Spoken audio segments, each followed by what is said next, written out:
നമസ്കാരം. On air മീഡിയയിലേക്ക് സ്വാഗതം. വഖഫ് ഭൂമി തർക്കവുമായി ബന്ധപ്പെട്ട് ജുഡീഷ്യൽ അന്വേഷണം നടത്താനുള്ള സർക്കാർ തീരുമാനത്തിനെതിരെ പ്രതിഷേധിച്ച് മുനമ്പം സമരസമിതി. തർക്കപരിഹാരം വീണ്ടും നീണ്ടുപോവാനാണ് സാധ്യതയെന്നും അതിനാൽ സമരം തുടരുമെന്നും സമരസമിതി അറിയിച്ചു. തീരുമാനം നിരാശാജനകമാണ്. കുടിയിറക്കില്ലെന്ന് പറഞ്ഞതുകൊണ്ട് കാര്യമില്ല. തങ്ങളുടെ അവകാശങ്ങൾ ഉറപ്പാക്കണം. ജുഡീഷ്യൽ കമ്മീഷൻ പ്രഹസനമാണെന്നാണ് പ്രതിഷേധക്കാർ പ്രതികരിച്ചത്. മുഖ്യമന്ത്രിയുടെ അധ്യക്ഷതയിൽ ചേർന്ന ഉന്നതതല യോഗത്തിലാണ് മുനമ്പത്തെ വഖഫ് ഭൂമി പ്രശ്നത്തിൽ പരിഹാരം കാണാനായി ജുഡീഷ്യൽ കമ്മീഷനെ നിയമിക്കാൻ തീരുമാനമായത്.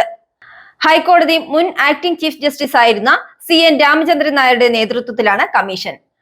3 മാസത്തിനുള്ളിൽ കമ്മീഷൻ നടപടികൾ പൂർത്തീകരിക്കും. ആരെയും കുടിയൊഴിപ്പിക്കാതെ തന്നെ പ്രശ്നത്തിന് ശാശ്വത പരിഹാരം കാണുക എന്ന ലക്ഷ്യത്തോടെയാണ് ജുഡീഷ്യൽ കമ്മീഷനെ നിയമിക്കാൻ സർക്കാർ തീരുമാനിച്ചത്. ഭൂമിയിൽ കൈവശാവകാശമുള്ള ആരെയും ഒഴിപ്പിക്കില്ലെന്ന് മന്ത്രി P. രാജീവ് അറിയിച്ചു. അവിടെ താമസിക്കുന്നവരുടെ നിയമപരമായ അവകാശം സർക്കാർ സംരക്ഷിക്കും. ഇനിയൊരു തീരുമാനം ഉണ്ടാകുന്നതുവരെ വഖഫ് ബോർഡ് നടപടികൾ സ്വീകരിക്കരുതെന്ന് സർക്കാർ നിർദ്ദേശിച്ചിട്ടുണ്ടെന്നും മന്ത്രി വ്യക്തമാക്കിയിരുന്നു. അന്വേഷണം നടത്തുന്നത് പ്രശ്നപരിഹാരം വൈകിപ്പിക്കുമെന്നും റവന്യൂ അധികാരം അടക്കമുള്ള അവകാശങ്ങൾ തിരിച്ചുകിട്ടാൻ നടപടി വേണമെന്നും സമരക്കാർ ആവശ്യപ്പെട്ടിട്ടുണ്ട്. ജസ്റ്റിസ് CN രാമചന്ദ്രൻ നായർ വിഷയം പഠിച്ച് 3 മാസത്തിനുള്ളിൽ റിപ്പോർട്ട് നൽകും. മുനമ്പം ഭൂമി പ്രശ്നം പരിഹരിക്കാനുള്ള ജുഡീഷ്യൽ കമ്മീഷൻ അന്വേഷണ റിപ്പോർട്ട് വൈകിക്കില്ലെന്ന് ജസ്റ്റിസ് CN രാമചന്ദ്രൻ നായർ വ്യക്തമാക്കിയിട്ടുണ്ട്. സമാധാനപരമായി പ്രശ്നം പരിഹരിക്കുകയാണ് ലക്ഷ്യം. മുനമ്പത്തെ ജനങ്ങൾ കമ്മീഷനോട് സഹകരിക്കണമെന്നും ജസ്റ്റിസ് CN രാമചന്ദ്രൻ നായർ പറഞ്ഞു. റിപ്പോർട്ട് പെട്ടെന്ന് കൊടുക്കണമെന്നാണ് ലക്ഷ്യമിടുന്നത്. അതിന് തൽപര കക്ഷികളുടെ പൂർണ്ണമായ സഹകരണം വേണം.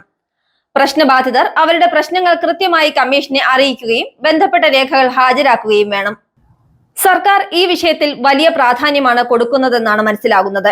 ജനങ്ങളുടെ അവകാശം സംരക്ഷിക്കുക എന്നതാണ് സർക്കാരിന്റെയും കമ്മീഷന്റെയും ഉത്തരവാദിത്തമെന്നും ജസ്റ്റിസ് CN രാമചന്ദ്രൻ നായർ പറഞ്ഞു. കൈവശാവകാശക്കാരുടെ നിയമപരമായ അവകാശം സംരക്ഷിക്കാനുള്ള ശാശ്വതമായ പരിഹാരം എന്ന നിലയ്ക്കാണ് ജുഡീഷ്യൽ കമ്മീഷനെ നിയോഗിച്ചത്. ഇതിനിടയിൽ ഒരു തുടർ നടപടിയും ഉണ്ടാവില്ല. ആരെയും ഇറക്കിവിടില്ല. പുതിയ നോട്ടീസുകൾ നൽകില്ല. കൊടുത്ത നോട്ടീസിൽ മറ്റു നടപടികളും ഉണ്ടാവില്ല. ഗവൺമെന്റിന്റെ നിർദ്ദേശങ്ങൾ വഖഫ് ബോർഡ് അംഗീകരിച്ചു എന്നാണ് സർക്കാർ നൽകുന്ന ഉറപ്പ്.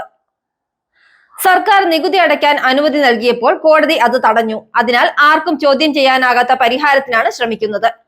പുതിയ തീരുമാനങ്ങൾ മുഖ്യമന്ത്രി തന്നെ സമരക്കാരെ അറിയിക്കുമെന്നും മന്ത്രി P. രാജീവ് വ്യക്തമാക്കി. ഈ വിഷയവുമായി ബന്ധപ്പെട്ട് ഏകദേശം 9 കേസുകൾ ഹൈക്കോടതിയിൽ നടക്കുകയാണ്. കരമടയ്ക്കാൻ ഭൂവുടമകളെ അനുവദിക്കണമെന്നാവശ്യപ്പെട്ട് സർക്കാർ റിട്ട് പെറ്റീഷൻ നൽകും. എന്താണ് മുനമ്പത്തെ കാതലായ പ്രശ്നം? അതിന് ഒരു നൂറ്റാണ്ടിന്റെ എങ്കിലും പഴക്കമുണ്ട്. തലമുറകളായി മുനമ്പത്ത് താമസിക്കുന്നവരുടേത് തന്നെയാണ് ഈ ഭൂമി. ഒറ്റ രാത്രി കൊണ്ട് ഭൂമി നഷ്ടപ്പെടുന്ന ആശങ്കയിൽ കഴിയുന്ന 600ഓളം മത്സ്യബന്ധന കുടുംബങ്ങളിലെ 4000ഓളം പേർക്ക് താങ്ങും തണലുമായാണ് സീറോ മലബാർ സഭയും KCBCയും എത്തിയത്. മുനമ്പത്ത് ദുരിതം അനുഭവിക്കുന്നവരിൽ ഭൂരിഭാഗവും ലത്തീൻ കത്തോലിക്ക സമുദായത്തിൽപ്പെട്ടവരാണ്. ഈഴവ, ധീവര, കുടുംബി വിഭാഗങ്ങളും ഇവിടെ പതിറ്റാണ്ടുകളായി താമസിച്ചു വരുന്നു. അവരുടെ ഭൂമിയാണ് അന്യായമായി വഖഫ് ബോർഡ് ഇപ്പോൾ അവകാശം ഉന്നയിച്ചത്. മുനമ്പത്തെ തീരദേശ കുടുംബങ്ങളെ ബാധിക്കുന്ന കാര്യമായതുകൊണ്ടാണ് സ്വന്തം ഭൂമിയുടെ റവന്യൂ അവകാശങ്ങൾ പുനഃസ്ഥാപിച്ചു കിട്ടാൻ KCBCയും സീറോ മലബാർ പബ്ലിക് അഫയേഴ്സ് കമ്മീഷനും വഖഫ് ബില്ലിന്മേലുള്ള പാർലമെന്റിന്റെ സംയുക്ത സമിതിയോട് ഈ പ്രശ്നം പരിഹരിക്കുന്നതിന് ഉടനടി നിർണായകമായ നടപടി സ്വീകരിക്കണമെന്നും ഇന്ത്യൻ പൗരന്മാരുടെ നിയമപരമായ ഉടമസ്ഥതയിലുള്ള സ്വത്തുക്കൾക്ക് മേലുള്ള ഇത്തരം അവകാശവാദങ്ങൾ ആവർത്തിക്കുന്നില്ലെന്ന് ഉറപ്പാക്കണമെന്നും ആവശ്യപ്പെട്ടിട്ടുണ്ട്.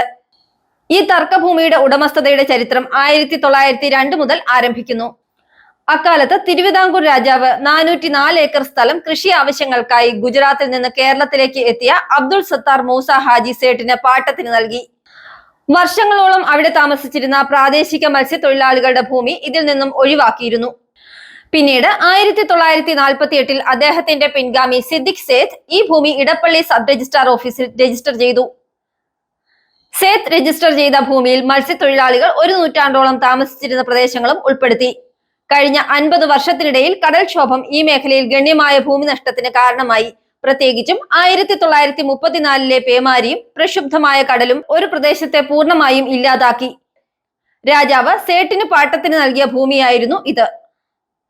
രജിസ്റ്റർ ചെയ്ത ഈ ഭൂമി 1950 നവംബർ 1 സിദ്ദിഖ് സേട്ട് ഫറോക്ക് കോളേജ് മാനേജ്മെന്റിന് സമ്മാന രേഖയായി കൈമാറി.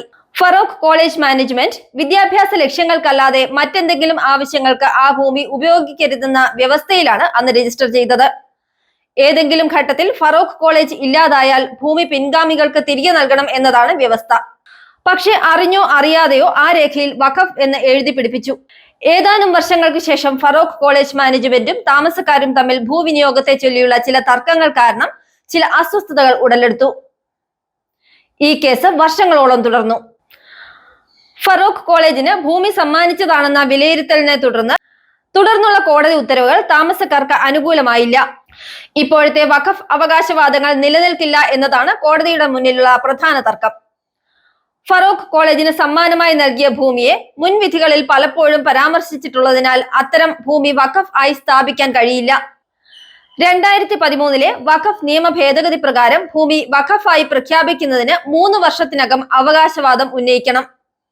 എന്നാൽ 2019 മാത്രമാണ് മുനമ്പം നിവാസികളുടെ ഭൂമി വഖഫ് ആണെന്ന വഖഫ് ബോർഡ് ഉന്നയിച്ചത്. ഇവിടത്തെ 600 താമസക്കാരെ അറിയിക്കാൻ നിയമപരമായ നടപടികളൊന്നും വഖഫ് ബോർഡ് സ്വീകരിച്ചിട്ടില്ല. 5 വർഷം മുമ്പ് ഇതേ ആവശ്യം മുനമ്പത്തും വൈപ്പിനിലും ഉന്നയിച്ചിരുന്നു. ഇതിൽ പാർലമെന്റ് വഖഫ് ഭേദഗതിയിൽ ഒരു തീരുമാനമെടുക്കണമെന്നാണ് ഇപ്പോഴത്തെ ആവശ്യം. 2008 സർക്കാർ നിയോഗിച്ച MA നിസാർ അധ്യക്ഷനായ സമിതിയുടെ കണ്ടെത്തലിനെ തുടർന്നാണ് തർക്കങ്ങൾ ഉടലെടുക്കുന്നത്. ഈ കമ്മീഷൻ യാഥാർത്ഥ്യം മനസ്സിലാക്കാതെയും രേഖകൾ പരിശോധിക്കാതെയും ബന്ധപ്പെട്ടവരിൽ നിന്ന് വിവരങ്ങൾ ശേഖരിക്കാതെയും വഖഫ് ബോർഡിന്റെ ഏകപക്ഷീയമായ അവകാശവാദം അംഗീകരിച്ച് മുനമ്പം ഭൂമി വഖഫ് ഭൂമിയാണെന്ന നിഗമനത്തിലെത്തുകയായിരുന്നു. ഇതേ തുടർന്നാണ് ഫറൂഖ് കോളേജിന് സമ്മാനമായി ലഭിച്ച 404 ഏക്കർ ഭൂമി 2019 വഖഫ് ഭൂമിയാണെന്ന് വഖഫ് ബോർഡിന്റെ ആസ്തി പട്ടികയിൽ എഴുതി ചേർക്കുന്നത്.